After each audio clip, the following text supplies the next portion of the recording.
Hindi lang po pagkain ang ibinibigay sa mga biktima ng lindol sa Negros Oriental, maging kanilang pangangailangang medikal, sinusubukan din pong tugunan. Mula sa bayan ng Himalalud, may ulat on the spot si Mark Bautista ng GMA Cebu. Mark?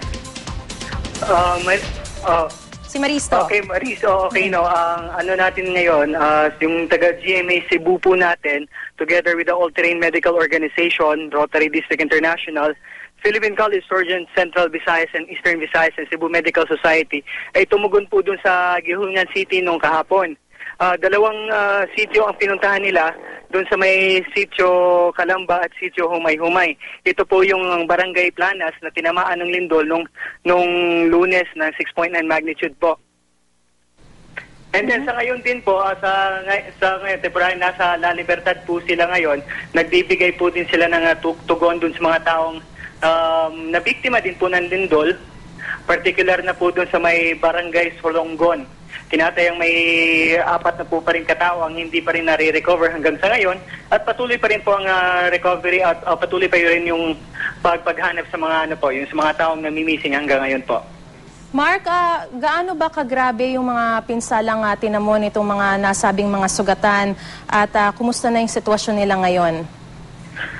Marisa, ngayon po naman nakikita natin yung nila, yung paghihirap nga nila. Medyo may mga galos-galos na lamang po yung tinamo ng mga tao ng mga taga-Gihulngan at yung mga taga-La Libertad. Buti na lamang nga is yung may mga yung mga kapuso natin ng mga volunteer medical doctors at yung mga taga-GMA Cebu is tumugon kagad dun sa mga pangangailangan ng mga tao nandun. Nagbigay sila ng mga tulong gaya ng paglilinis ng mga sugat nila at nagtatanong shots din po sila para naman po din naman safe naman po yung mga yung mga tao doon na nakasugat, especially yung mga mga kalawang din po. Okay, pero may mga pangangailangan pa ba silang iba na gaya ng halimbawa mga gamot na kinakailangan pa kahit na may mga volunteers dyan kung maaari nilang hinihiling sa mga nanonood sa atin?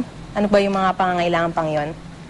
Sa ngayon po naman, ang kanilang problema naman po is yung may mga lagnat lang naman po yung mga taong dito. So may mga medical naman na tumugon kaagad sa kanila. At sa ngayon naman po parang sa kanila is okay na daw sila sa ngayon kesa naman sa wala pong mga taga-medical groups na tumugon kaagad sa kanilang mga pangangailangan. Alright, maraming salamat Mark Bautista.